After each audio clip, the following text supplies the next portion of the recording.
Okay, so this is social psychology video 4, social relations. This is the second part of social relations, and the reading can be found on 678 to 692.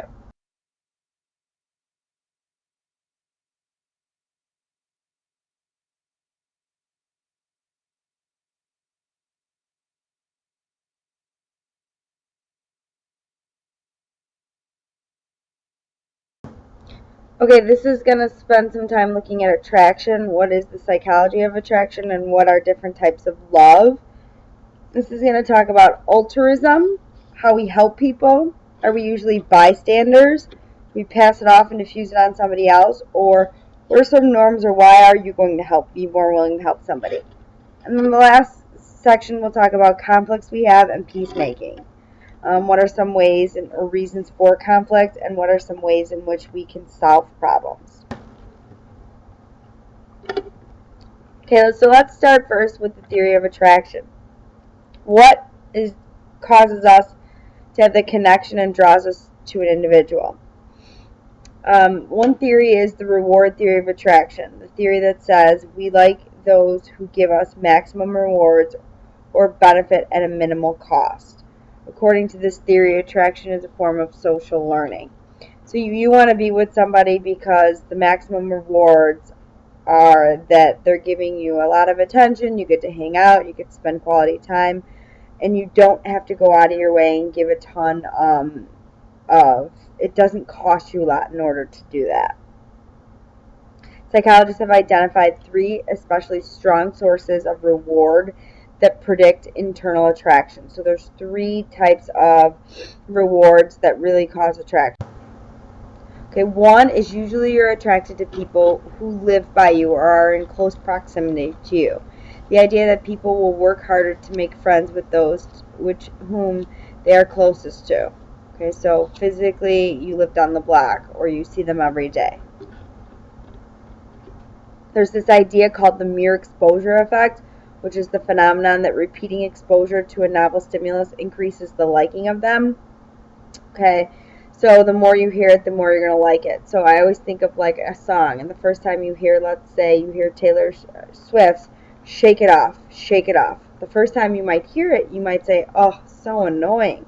But then after you hear it for the 300th time, you actually catch yourself starting to sing it and liking it because you're around it so much. Another reason for attraction is similarity. People usually find it more rewarding to have a relationship with someone who shares the same attitudes, interests, values, and experiences. Maybe the same culture, the same religion, the same food choices. It's probably going to be easier if you share a lot of the same basic similarities. Okay, so you have Lucy and Ricky, Lucille Ball here. They both were into acting. They did actually get married, and they stayed together for quite some time. And it's probably because not only proximity, they were close, they were always by each other, and 2, similarity. Okay, maybe they shared the passion for acting. Physical attractiveness is the last one. Yes, it's vain, but it's reality. People are generally attracted to those they find more attractive. There's an idea that there's other theories of attraction that aren't mentioned in your book that are somewhat interesting. They say the matching hypothesis, a prediction that most people will find friends and mates they perceive to be about their same level of attractiveness. So I'm probably not going to go date Brad Pitt because he's way, they would say, out of my league in terms of attractiveness. I'm going to find somebody that complements me or is very similar in terms of on my level. So if you've seen that movie Shallow Hal, okay, it kind of talks about this idea of the matching hypothesis. Okay, another theory of attraction is the expectation value theory, the theory that people decide to pursue a relationship by weighing the potential value of the relationship against their chances of succeeding in the relationship. Basically, we try to have a relationship with the most attractive people we think will probably like us in return and stay with us. Okay, you've probably done this before. Okay, you see maybe you've seen somebody that's way out of your league, and they want to go on a date with you, and they want to ask you out. You may go on a date with them for the first time, but then you start weighing your options, like, do I really want to see myself with that person because in the long run they might hurt me because they are somebody that I never intentionally thought I was going to be with. You also start to feel uncomfortable with that person because you're always constantly questioning yourself. Two different types of love here. You have a passionate love and companion love. The first one, passionate love, is an arousal state of intense positive absorption in another, usually present at the beginning of a love relationship. I always think of passionate love as the Bachelor, okay, or the Bachelorette, when somebody first gets in a relationship, like they are constantly thinking and getting butterflies. That's not going to probably last in a marriage, in terms of if that's the only trait you had. You need to have this companion love, the deep affectionate attachment we feel for those whom our lives are intertwined. You have equity you receive from a relationship, that in what you give, you're both fair. You also have self-disclosure. You're revealing intimate aspects about yourself, and you're really being open and genuine. The next topic we're going to talk about is altruism. Altruism is that unselfish regard for the welfare of others. When are you going to help? Okay, so we talked about love. This is helping. When are you going to help out in society?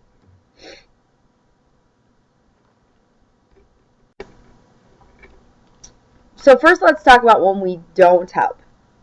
There's this idea called the diffusion of responsibility. If you notice someone else needs help, okay, and you're with a group, okay, sometimes you use the diffusion of responsibility.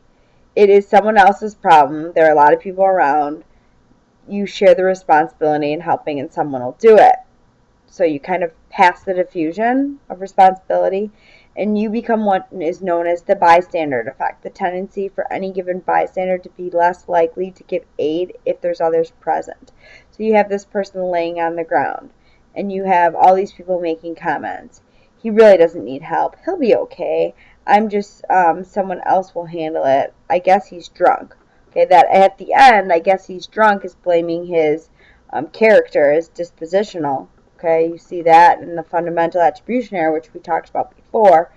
But they're just kind of passing it off. Somebody else will do it.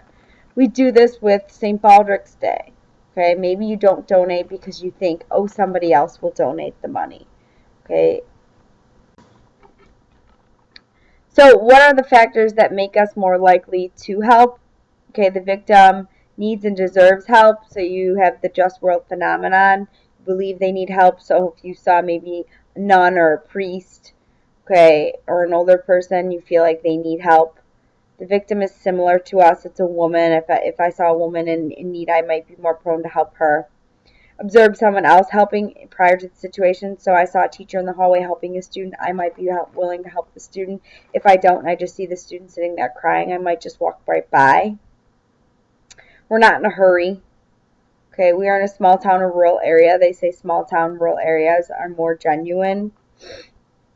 We feel guilty for not helping, and then that we're in a good mood. Feel good, do good.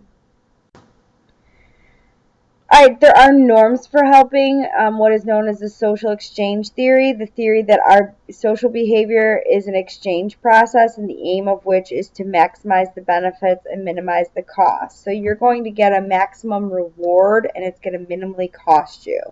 So our behavior is based on maximizing benefits and minimum cost. Okay, so you shave your head for St. Baldrick's Day. Okay, you're going to maximize the benefits and minimize the cost. Minimize the cost is, okay, you're only going to be without hair for a couple months, but the maximizing benefits is that you're really helping somebody in need. You're raising money and you're making this awareness.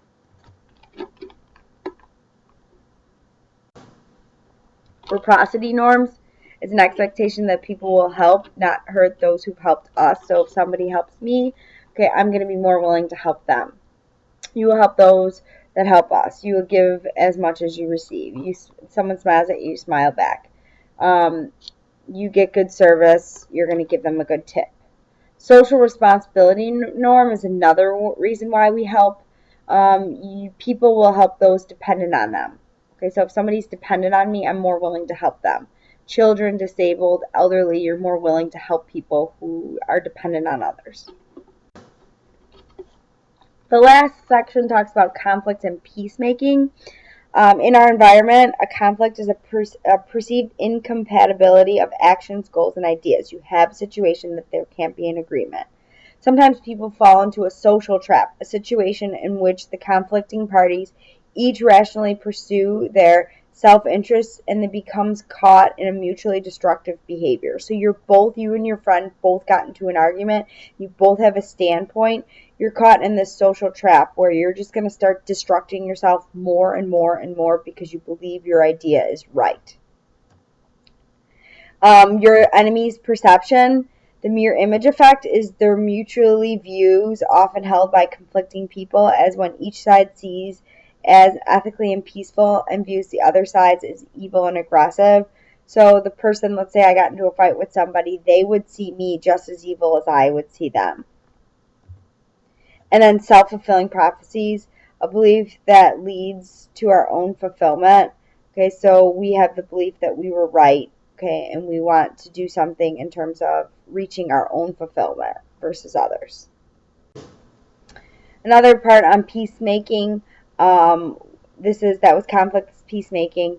We usually come to a peacemaking when we're trying to reach subordinate goals. They're shared goals that override the differences and promote cooperation. So we do have maybe some shared goals. We want peace, and it will override the differences. We have increased communication, and sometimes they use the grit factor, which fosters reconciliation a lot of the times amongst enemies, and it's known as the graduated reciprocated initiatives and tension reduction. It's a strategy that helps with cooperation among creating peace.